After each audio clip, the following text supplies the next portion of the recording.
하나님을 왕으로 성경을 살기로 결정한 사람이 아브라함의 자손이라 했죠. 하나님의 약속을 상속받는 자녀들이 아브라함의 자손이라고 했습니다.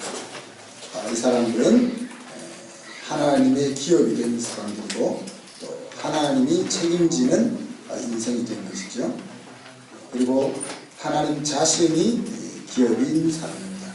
하나님이 주신 그 무엇보다 바로 하나님 자신이 가장 소중한 재산이 된 사람을 말합니다. 이런 아브라함의 자손의 많은 특징들 가운데 우리가 두 가지를 생각해 봤습니다. 믿음과 충성. 믿음은 하나님이 주신 그 약속을 내 마음으로 받고 그렇게 살겠다라고 결정하는 것이라고 했습니다. 충성은 하나님이 우리에게 주신 자리를 목숨을 걸고 지켜내는 것을 충성이라 이야기했습니다. 그래서 하나님은 먼저 우리가 충성된지를 보시고 일을 맡기신다고 했습니다. 그런데 작은 일을 먼저 맡기시기도 하고 또 남의 일을 맡기면 되죠. 그리고 돈을 맡긴다고 했습니다. 이 세 가지를 통해서 내 충성이 어떠한지를 보시고 그곳에 적합한 일을 우리에게 맡기신다는 거죠. 마음이 좀 상할 수 있죠. 내가 좀 충성이 적으면 적은 일을 맡길 것인가 이게 대해서 마음이 상할 수 있는데 내가 감당할 수 없는데 큰 일을 맡으면 그것은 축복이 아니고 저주일 수 있다. 그렇게 생각해 보면은 일부러 없는 충성을 보이려고 애쓸 필요는 없고 그죠? 우리가 충성스러운 사람이 되기를 마음속으로 이렇게 기도할 뿐이라고 여겨집니다. 이렇게 이제 하나님을 왕으로 모신 자녀들의 생활 특징이 지난 주에 뭐라고 했습니까? 하늘에 저축하는 생활을 한다. 하나님을 왕으로 섬기지 않는 사람은 자연히 어떻게 된다는 얘기입니까? 돈을 주인으로 섬기며 살게 되어 있다 하는 것입니다. 그래서 우리가 그리스도의 십자가의 은혜를 가슴으로 느끼지 못하게 되면 누구나 할 것 없이 돈을 주인으로 섬기게 된다는 거죠. 돈을 주인으로 섬긴다는 것은 땅에 저축하는 생활을 하는 거죠. 땅의 것을 위해서 모든 것을 사용하는 그런 삶을 이야기합니다. 이렇게 땅의 모든 것을 위해서 사는 사람은 불안하고 항상 만족이 없습니다. 그가 얼마나 가졌느냐에 상관이 없이 이런 것들은 그 사람이 어떤 가치관을 가지고 있느냐 하는 것에 의해서 나오는 행동이라고 말할 수 있겠죠. 그래서 시편 기자는 이렇게 얘기했습니다. 여호와를 자기 하나님으로 삼은 백성은 얼마나 멋있는가. 그를 저는 한 주간 동안 마음속에 많이 생각해 봤습니다. 하나님이 내 왕이고 하나님이 내 주인이고 내가 그분의 자녀고 내가 그분의 백성이라면은 그 삶은 그 자리는 얼마나 멋있고 신나고 아름다울까. 지난 한 주 동안 하늘에 저축을 좀 하셨습니까? 하나님께 드리는 헌금이 하늘에 저축하는 것이랬고 또 부모님을 공경하는 것이 하나님께 구이는 것이라 그랬고 다른 사람을 도와주는 일이 바로 하나님께 저축하는 것이라고 했습니다. 또 하나님이 우리에게 보여주시는 프로젝트에 드리는 하나님 나라를 위해서 뭔가를 사용하는 것이 바로 하나님께 하늘나라에 저축하는 것이다. 이 김유진 간사님이 10은 하나님께, 그 다음에 10은 뭐라고 했습니까? 저축, 그 다음에 80은 자기를 위해서 쓰자 그랬는데 그렇게 하면 안 될 것 같아요. 20은 하나님 나라를 위해서, 20은 저축하고 60 가지고 써야 안 되겠나? 억울하죠, 그러니까. 근데 여러분 머리를 잘 써야 됩니다. 내가 생활하는데 500만 원이 필요하다면 60%가 500만 원이 되는 것이 나은지 80%가 500만 원이 되는 것이 나은지 요거를 생각할 필요가 있다는 거예요. 그래서 10, 80보다는 20, 60이 더 나은 것 같다.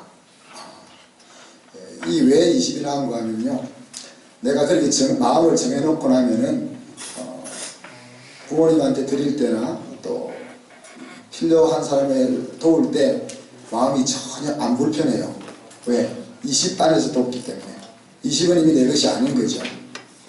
근데 이제 내 것이라고 생각하니까 부모님한테 드릴 때도 이게 좀 많은 것 같고 받을 때는 적은 것 같으면서 누가 나를 도와달라 하면은 마음이 안 좋잖아요. 크리스마스 때나 감사절 때 이런 때 외부에서 도와달라고 하면은 근데 도와줄 포션이 정해져 있기 때문에 그래 이게 내 것이 아니니까 내가 기분 좋게 줄 수 있는 자, 하나님께서 허락하셨던 재정부의 핵심 메시지는 뭐라고 했습니까? 왕의 아들로 권세 있는 삶을 살기로 결정하는 거라 그랬어요. 그래서 첫 번째 짚어본 것이 아브라함의 자손으로 살기로 결정하자, 그렇게 마음 먹자 그랬고, 오늘 두 번째로 짚어볼 것은 재물 얻는 능력에 대한 이야기입니다. 오늘 읽었던 18절 말씀에 보면 하나님이 자기 자녀들에게 재물 얻는 능을 주셨다 그랬어요. 우리는 이 재물 얻는 능력 그럴 때 이것은 굉장히 하나님 앞에 헌신된 사람에게 주시는 특별한 능력이다 그렇게 생각해 왔을 텐데 오늘 말씀은 어떻게 해요? 모든 하나님의 자녀들에게, 좀 더 구체적으로 이야기하면 아브라함의 자손들에게는 재물 얻을 수 있는 능력을 주셨다는 겁니다. 그 재물을 못 얻으면 억울한 일이죠. 그런데 이런 말씀을 하시면서 우리에게 주의해야 될 것이 있다고 하는 말씀하시죠. 뭡니까? 말씀을 지키지 않을까 혹은 하나님을 잊어버릴까. 자, 우리는 어차피 부자가 되게 되어 있는데 부자가 되었을 때에 하나님의 말씀을 잊어버릴까 아니면 하나님 자신을 잊어버릴까 하는 그것이 염려가 된다고 얘기했어요. 강남과 분당 여기에 예수 믿는 그 프로테이지는 30%에서 40%에 다다릅니다. 그리고 세계의 국가들의 그 잘 사는 그런 그 지도를 그려보면 기독교가 지배하고 있는 국가들이 잘 살고 있죠. 그리고 우상을 섬기는 나라들은 대만과 일본을 제외하고는 다 가난하게 삽니다.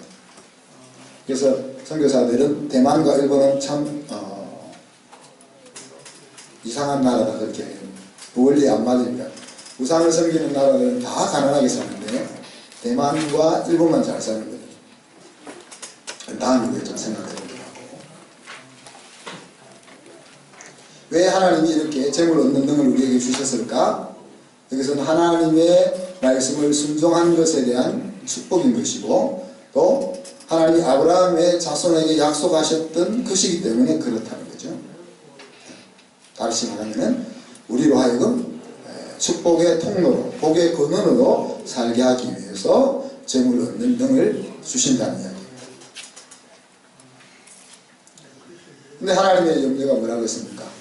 마음이 교만하여서 하나님을 잊어버릴까 염려한다.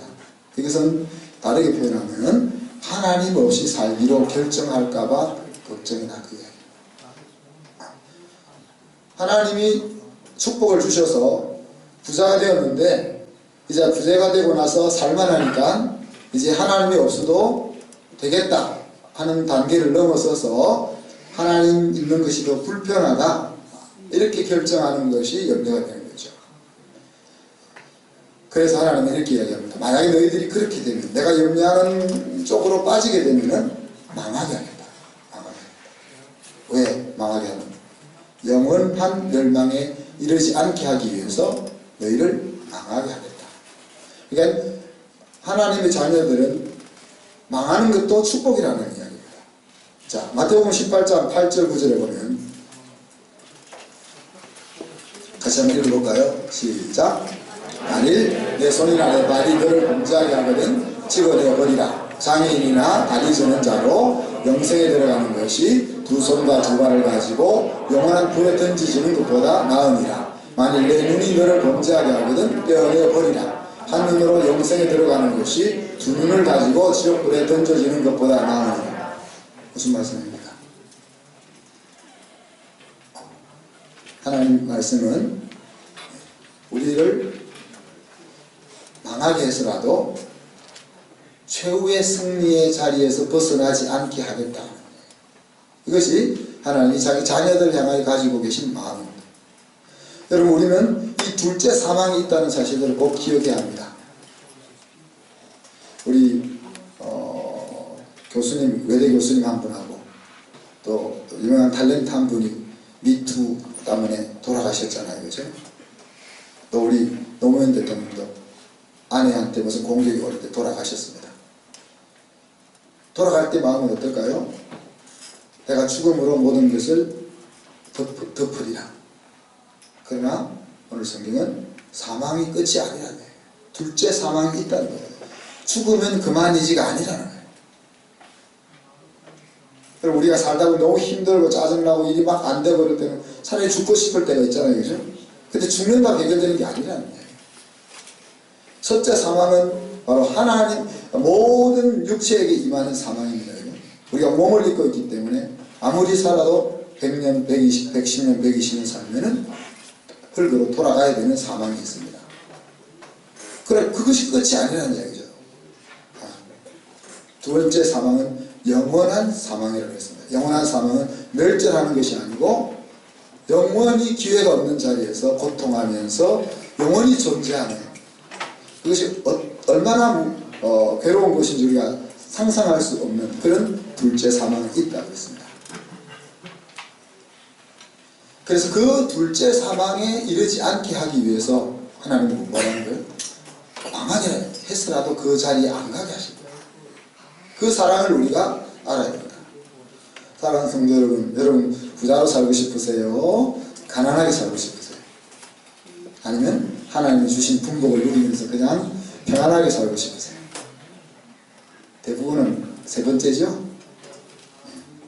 부자로 살고 싶은 사람은 특별한 사람들입니다. 멸종들이 부자로 살고 싶다 하죠.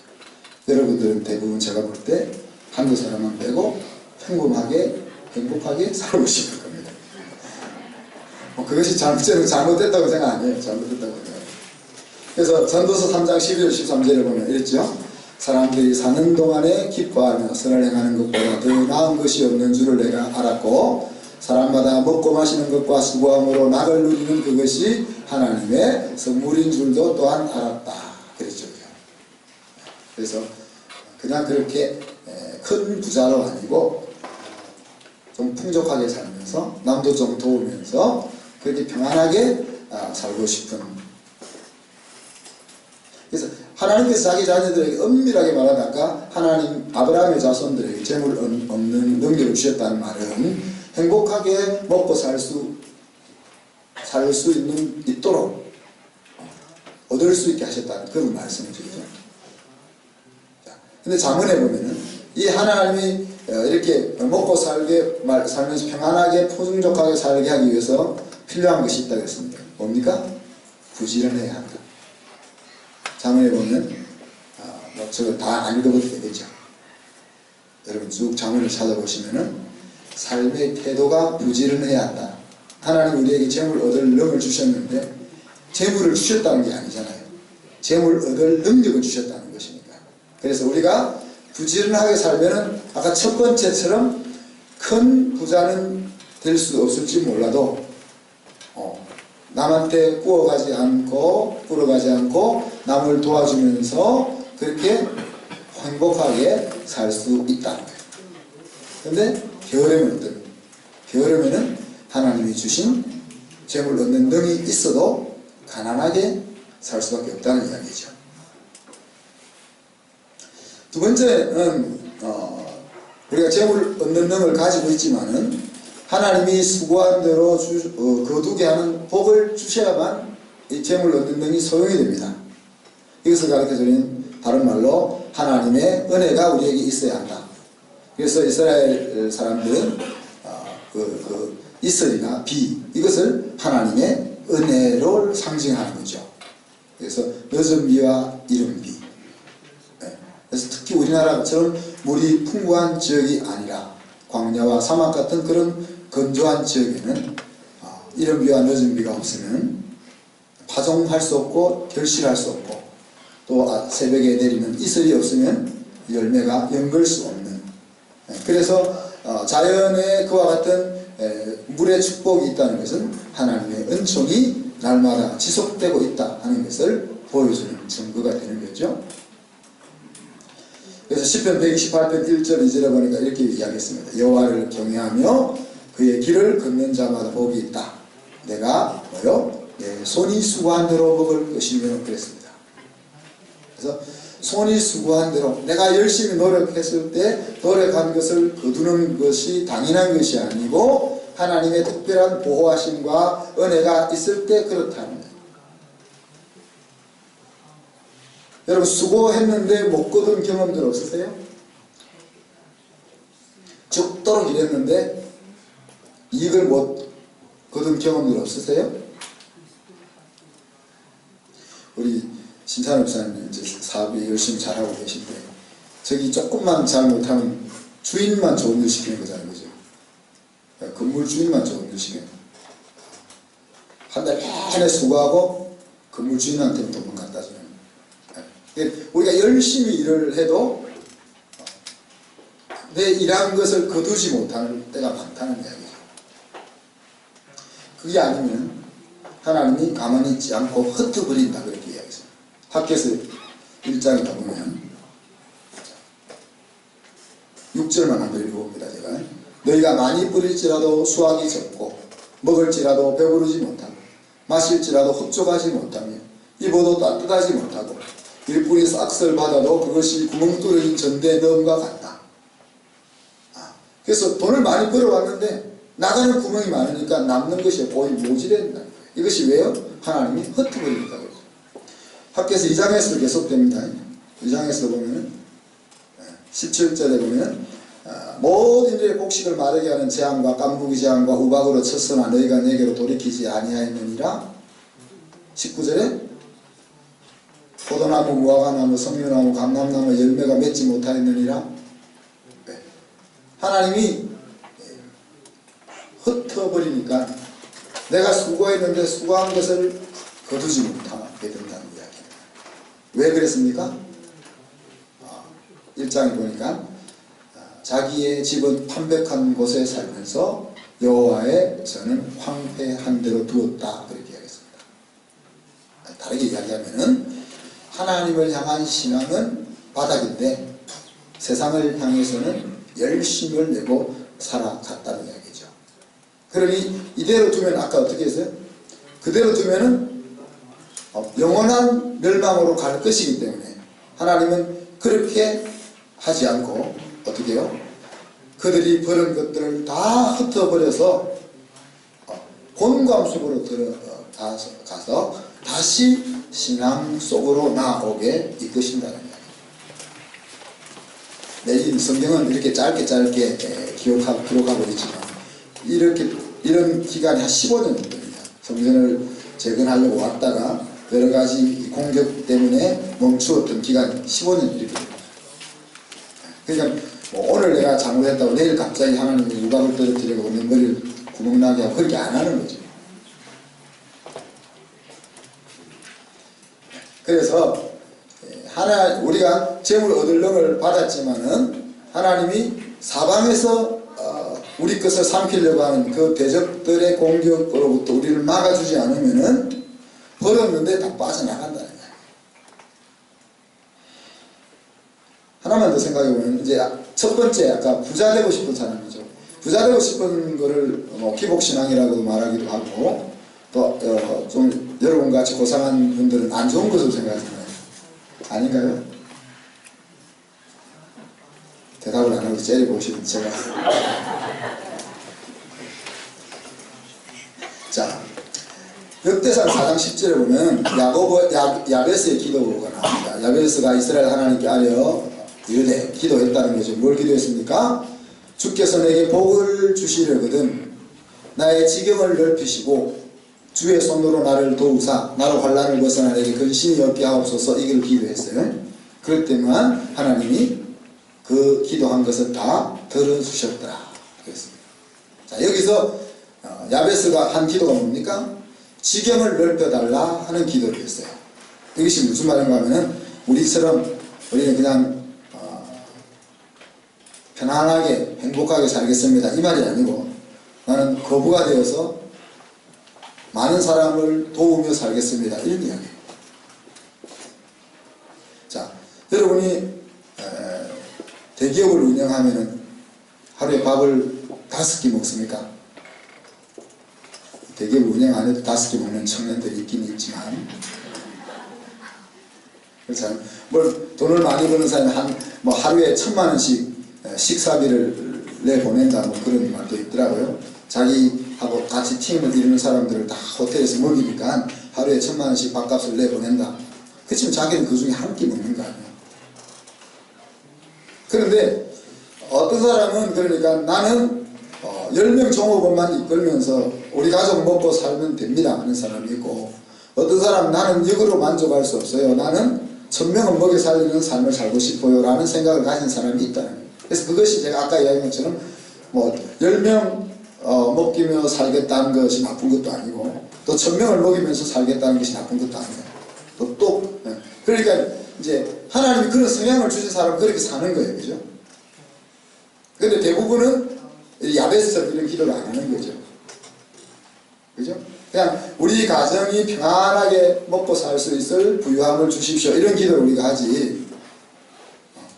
내가 우리 죽전 이동의 사람들을 다 먹여 살릴 수 있는 사람이 되게 해주십시오 이런 기도를 잘 안 한단 말이에요.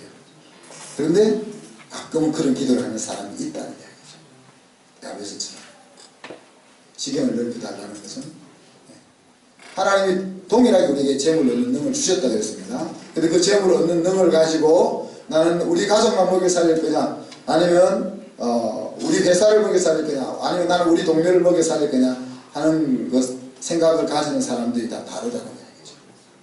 그래서 우리는 어느 것이 좋다 어느 것이 나쁘다 그렇게 말할 건 없지만, 하나님을 위해서 하나님 나라를 위해서 많이 일하고 싶은 사람이 있다는 거예요.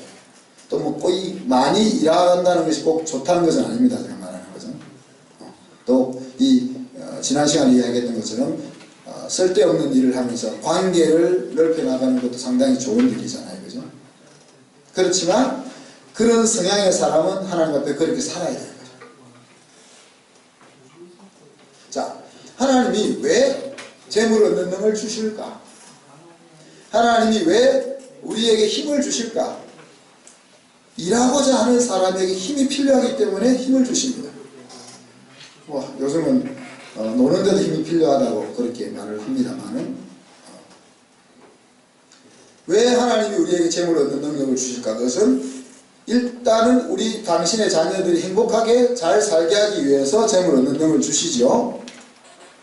그리고 더 나아가서는 당신이 해야 될 일을 대신 하게 하기 위해서 우리에게 그 능력을 주신다는 겁니다. 하나님이 하셔야 될 일은 뭡니까? 하나님이 만드신 세상을 잘 다스리고 먹여 살리는 일입니다. 그 일을 우리에게 감당하게 하기 위해서 재물을 얻는 능력을 주신다는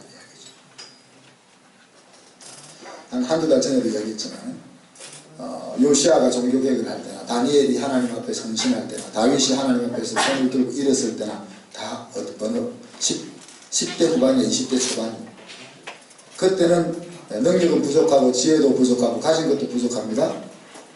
그러나 그 꿈은 그때 꾸는 거야.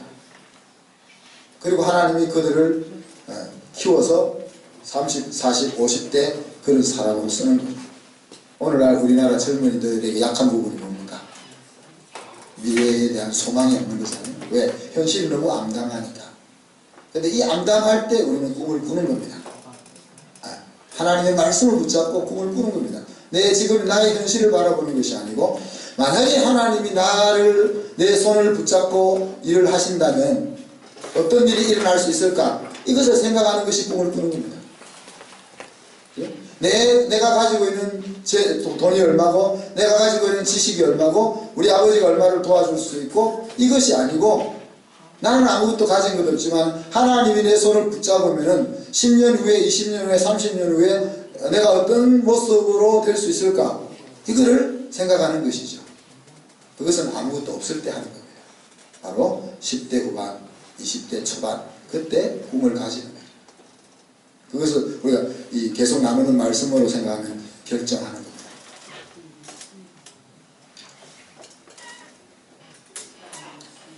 가장 지혜롭게 돈을 사용하는 길은 하나님의 관심이 가장 큰 곳에 사용하는 거죠. 그죠?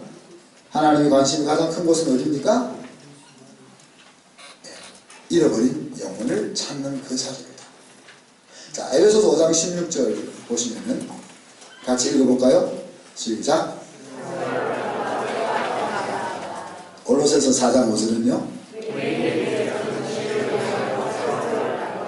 자, 세월을 아끼라는 말을 보면은 이제 그 NIV에서는 기회를 사라 그래서 너에게 주어진 기회를 놓치지 말고 붙잡으라 그렇게 표현했고, 킹제임스 버전에서는 시간을 구속하라 그런 표현을 썼습니다. 다르게 표현하면은 너에게 주어져 있는 시간, 이제 이거는 직접적으로 시간이지만 너에게 주어져 있는 모든 리소스들을 어디에 쓰라는 거예요? 잃어버린 영혼과 연관된 곳에 쓰는 그것이 세월을 아끼는 거예요. 특별히 골로새서에서는 구체적으로 이야기했잖아요. 외인을 향하여, 하나님을 안 믿는 사람을 향하여 세월을 아끼라고 했습니다. 안 믿는 사람들과 만날 때 우리는 뭘 생각해야 되는 거예요? 저 영혼을 어떻게 하나님 앞으로 이끌어 갈 수 있을까? 이것을 생각해야 되는 거죠. 그것이 우리 하나님이 가장 관심을 가지고 있는 것입니다. 자, 하나님이 가장 관심을 가지고 있는 곳에 내가 내 리소스를 쓰면 어떻게 되겠어요? 하나님 우리에게 주신 재물 얻는 능력을 더 활발하게 개발시켜 주실 거라는 거예요. 누가복음 15장에 보면 세 가지 잃어버린 비유가 나옵니다. 한 마리 잃어버린 양, 동전 하나 잃어버린 거, 그 다음에 둘째 아들 잃어버린 거. 그죠? 근데 이 세 비유 속에 공통적으로 비합리적인 내용이 하나 나오죠. 뭡니까? 찾고 나서 잔치를 벌였는데 잔치에 들어간 비용이 찾은 비용보다 그 찾은 내용 비용보다 더 크더라는 거예요. 양 한 마리를 찾았는데 온 동네 사람 친구들 다 불러가지고 잔치를,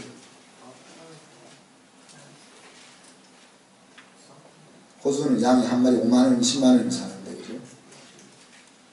친구들 10명만 모아서 잔치를 벌이면 한 30만원 안 들겠습니까?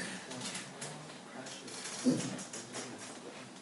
동전 하나, 사랑의 전표로 받았던 그 동전 10개로 묶어진 전표니까 하나는 뭐 원래 다이아 반지 이런 거는 하나만 주지 10개를 묶어서 이렇게 안 주잖아요. 10개를 가지고 사랑의 전표를 만들었다는 건 하나하나의 가치는 그렇게 크지 않을 거라는 걸 짐작해 볼 수 있잖아요. 근데 그거 하나를 찾았을 때 친구를 불러서 잔치를 했다고 했습니다. 둘째 아들은 속값만큼 되는지 모르겠습니다만 둘째 아들이 돌아왔을 때는 살찐 송아지를 잡아서 잔치했다 그랬습니다.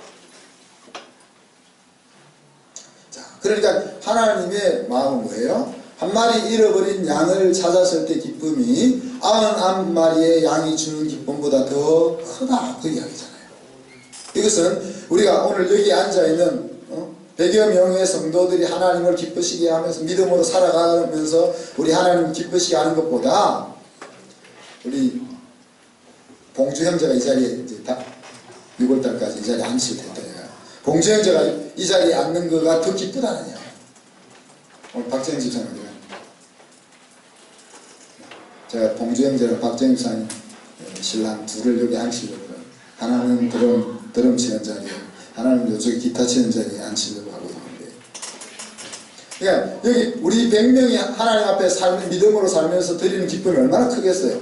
근데 그 기쁨보다 지금 우리 밖에서 놀고 있는 그 영혼 하나가 이 자리에 오는 것이 더 기쁘다. 기분 나쁘지 않습니까? 아멘 하시면. 아니 그래서 우리가 열심히 살아도 우리가 열심히 사는 것보다 저 예수님도 안 믿는 걔가 그냥 여기 오는 것을 하나님 더 기쁘다고 말하는데 기분 안 나쁘세요? 네.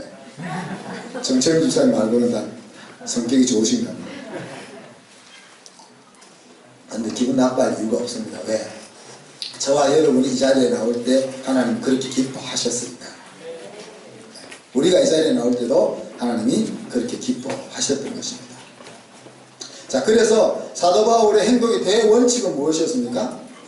고린도전서 9장 19절에 보면 내가 모든 사람에게 자유로우나 스스로 모든 사람에게 종이 된 것은 더 많은 사람을 얻고자 함이라 그랬어요.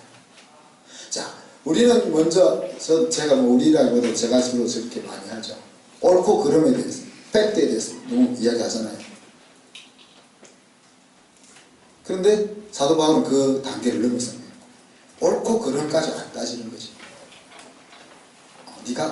내가 옳고 네가 틀렸지만 어떻게 하면 너를 얻을 수 있을까? 이것이 행동의 초점이었다는 거예요.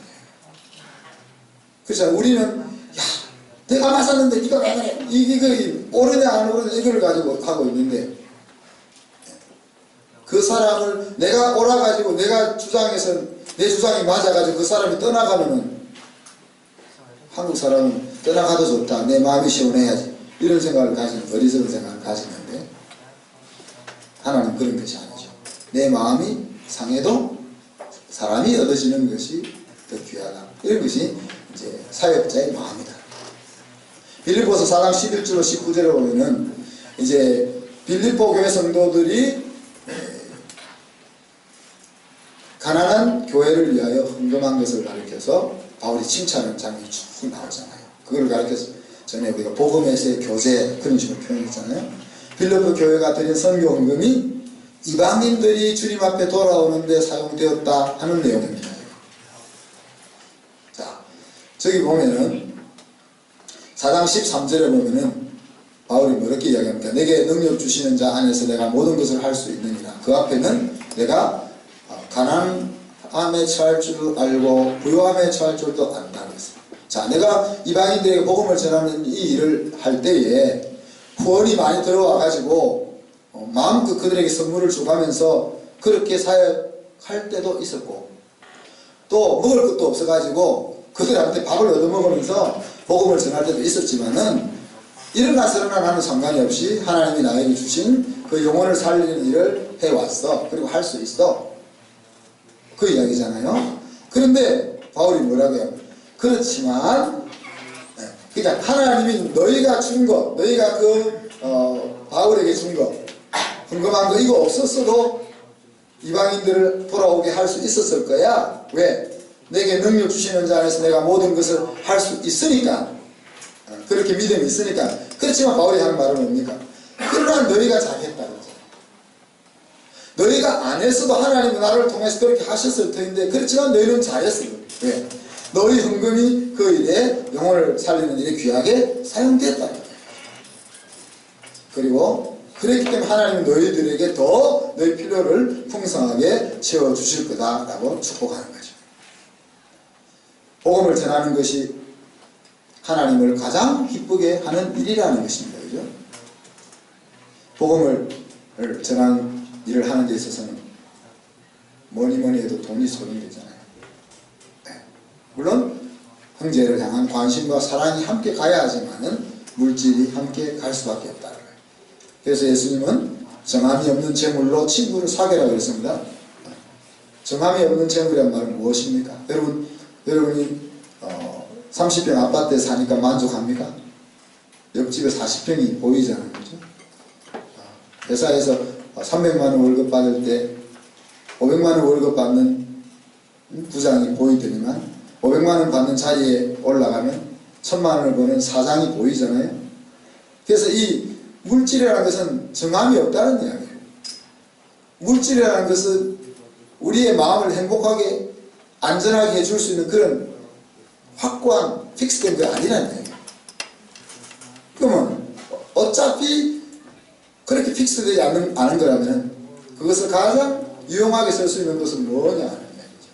사람을 사귀는 데 쓰는 거다. 그런 이야기. 자, 하나님을 예배하러 나올 때 우리는 헌금을 가지고 나옵니다.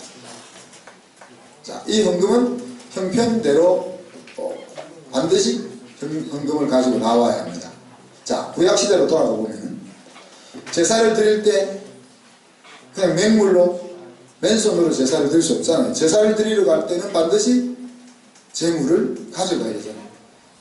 저는 이제 대학교 들어가서 예수를 믿었으니까 그 전에는 우리 집에 제사를 드렸단 말이에요. 제사를 드릴 때는 상을 차려놓고 제사를 드리잖아요. 빈 상에 그냥 제사를 치는 거 봤습니까? 아무것도 없을 때는 정한수라도 떠놓고 제사를 지내잖아요. 제사를 안 지내보셔가지고 모르시는. 그러니까 제사를 드릴 때는 재물이 필요하단 말이에요. 그죠? 그래서 김영삼 목사님 지난주에 레위기에 대해서 지지난주에 말씀하시면서 내가 헌신하고 싶을 때는 번제를 드리는데 재물이 필요한 거예요. 내가 죄를 용서받고 싶을 때는 속죄제를 드려야 되는데 그때 재물이 필요한 거예요. 또 화목제를 드리고 싶을 때 재물이 필요한 거죠. 그래서 돈이 많은 사람은 송아지를 잡고, 좀 적은 사람은 양을 잡고, 더 적은 사람은 비둘기를 잡고, 비둘기도 잡을 돈이 없는 사람은 밀가루 한 그릇이라도 가지고 나와서 재물을 드렸다는 이야기죠. 자, 그래서 이제 여러분이 주일날 이 예배를 드리 나올 때는 반드시 헌금을 해야 되는 거예요. 특히 우리 청소년들.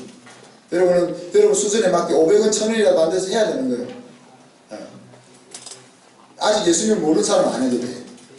그래서 그거를 불편하게 안 하기 위해서 우리가 헌금을 돌리지 않고 헌금함을 주는 겁니다. 자, 왜 헌금을 한다고요? 내가 예배자인 것을 표하는 행동입니다. 그런데 그 헌금은 분수대로 합니다. 아까 이야기한 것처럼. 내가 부유하면 부유한 대로, 가난하면 가난한 대로. 그러나 반드시 예배 드릴 때는 헌금이 있어야 됩니다. 그래서 예배는 엄밀하게 이야기하면 하나님을 경배하는 건데 이렇게 헌금을 드려야 되는 예배는 주일 요 예배밖에 없는 겁니다. 무슨 말 알겠습니까?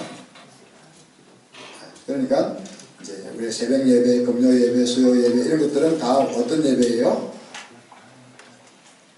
우리의 신앙을 격려하고 더 이끌어주기 위해서 교육적인 차원에서 만들어진 이름들입니다. 예배입니다. 옛날에는 수요 기도회라고 그랬잖아요. 일주일 하루를 살기가 힘드니까 중간에 딱 와서 기도함으로써 다시 신앙을 북돋우는 거죠. 그죠? 금요 기도회라고 그랬잖아요. 금요 기도, 이제 우리 속에 세상을 살다 보면 기도의 제목들이 많으니까 그것을 가지고 나와서 하나님을 부르짖는 거죠. 그죠? 새벽 예배라고 해요. 새벽에 아침마다 하나님 앞에 먼저 나아가자는 뜻이잖아요. 자, 그런데 사도 바울은 믿지 않는 이방인을 제물로 비유하고 있어요. 그죠? 잃어버렸던 영혼을 예배에 참여케 하는 것이 우리가 드릴 수 있는 가장 값진 헌금이다. 자, 로마서 15장 16절 한번 볼까요? 이 은혜는 곧 나로 이방인을 위하여 그리스도 예수의 일꾼이 되어 하나님의 복음의 제사장 직분을 하게 하사 이방인을 제물로 드리는 것이 성령 안에서 거룩하게 되어 받으실 만하게 하려 하심이라. 바울을 하나님의 일꾼으로 세운 은혜는 뭐예요? 이 이방 영혼을 잃어버렸던 이방 영혼을 하나님 앞에 제물로 바치는, 또 이 말씀을 듣고 우리 안 믿는 친구들이 안 나오지, 제물로 잡는 줄 알고 안 나오는 줄 알고 산제물로 말 바꾸세요. 산제물로 하나님 앞에 그 영혼을 드리는 것이 가장 귀한 헌금이다. 자, 요한복음 10장 10절에 보면 예수님께서 가장 중요하게 생각하는 두 가지가 나옵니다. 뭡니까? 양으로 생명을 얻게 하고 그 생명이 더 풍성하게 되게 하기 위해서 내가 이 세상에 왔다 그랬어요. 자, 하나님 저를 목사로 부르실 때는 사실 이 두 번째 내용을 소명으로 불렀습니다. 그러니까 유리하는 양떼들, 하나님은 믿지만 하나님의 그 풍성한 자녀의 삶을 살지 못하는 그 영혼들을 풍성하게 만드는 곳으로 하나님 저를 부르셨습니다. 그래서 이제 목사가 됐습니다. 그렇게 하다 보니까 이제 교회를 나오는 사람이 많은데 하나님의 자녀로 사는 신앙인을 찾아보기 어렵기 때문에 하나님이 그런 부름을 했고 저는 그 부름에 응답을 했어요. 그죠? 그러다 보니까 첫 번째, 예수님이 중요하게 생각하는 그 첫 번째를 등한시하는 거예요. 그래서 이번 그 재정부회를 지나면서 내가 지금까지 좀 소홀하게 생각했던 전도하면 뭐하냐? 그 영혼들이 예수 믿는 사람처럼 살지를 못해가지고 세상 사람들로부터 손가락질 받고 있는 저 모습을 보면 전도하면 뭐하냐? 이런 생각들이 많았었는데 그게 아닌 거죠. 그래도 하나님은 잃어버린 영혼을 하나님 앞으로 이끄는 것을 기다리고 기뻐하신다.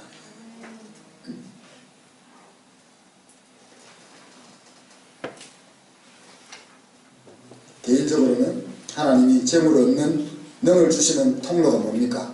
우리가 영혼을 살리는 일에 우리의 시간을 쓰는 겁니다. 교회적으로는 하나님의 손이 함께하는 길입니다. 그죠? 우리가 영혼을 살리는 그 일이 하나님의 손이 함께합니다. 그래서 저도 아까 얘기했죠. 봉주 형제랑 우리 재영 형제, 재영 집사님, 재영 자매님, 우리 재영 집사님 남편, 신랑 이 두 사람을 이 자리에서 연주하는 자리에 앉히는 것이 올해의 기도 제목, 영혼의 두 사람의 영혼을 사는 제목인데, 여러분들도 이 영혼을 제물로 드리는 이 일에 동참하기를 축복합니다. 사도행전 11장에 보니까 주의 손이 그들과 함께했다 이렇게 이야기했습니다. 복음을 전할 때 주의 손이 그들과 함께했다. 우리 한손교회가 시작되기 위해서 준비할 때 우리가 아직 예배당에 들어오지도 못한 상태에 우리가 신명철 선교사님을 후원하면서 교회를 준비했습니다.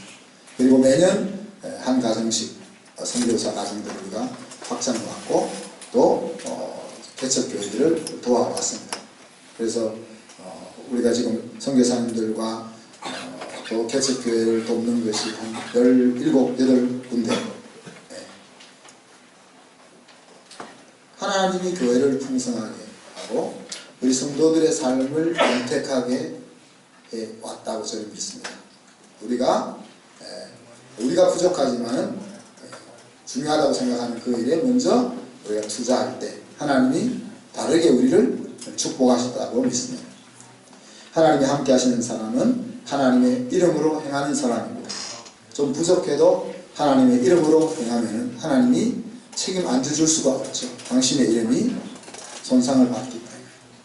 하나님의 손이 함께만 하는 곳이 있습니다. 그것은 하나님이 가장 중요하게 생각하는 그곳이죠. 그것은 바로 생명을 살리고 살아난 생명이 풍성하게 되는 그곳입니다. 바로 우리가 전도하는 일과 또 선교하는 일과 교육하는 그 일이 하나님의 손이 함께하죠. 또 재물 얻는 능을 더 활발하게 사용할 수 있게 하는 자리라고 믿습니다. 저와 여러분이 하나님 앞에 돈을 달라고 기도한다면 우리는 이 자리에 서야 할 것입니다. 돈이 없어도 된다고 생각하시면 이 자리에 안 서도 돼요. 그러나 정말 우리가 재물 얻는 능을 가지고 풍요롭게 살면서 하나님을 대신해서 많은 사람에게 복을 나눠주는 그런 삶을 살기를 원한다면 우리는 영혼을 살리는 그 자리에 서 있어야 할 것입니다. 그것이 바로 바울이 말한 것처럼 우리의 몸을 의의 병기로 드리는 그 자리가 되는 것입니다. 이제 말씀 생각하면서 우리 한 1, 2분 동안 기도합시다. 기도할 때 하나님의 나라의 부자로 살게 해주시옵소서. 같이 한 목소리로 기도합니다.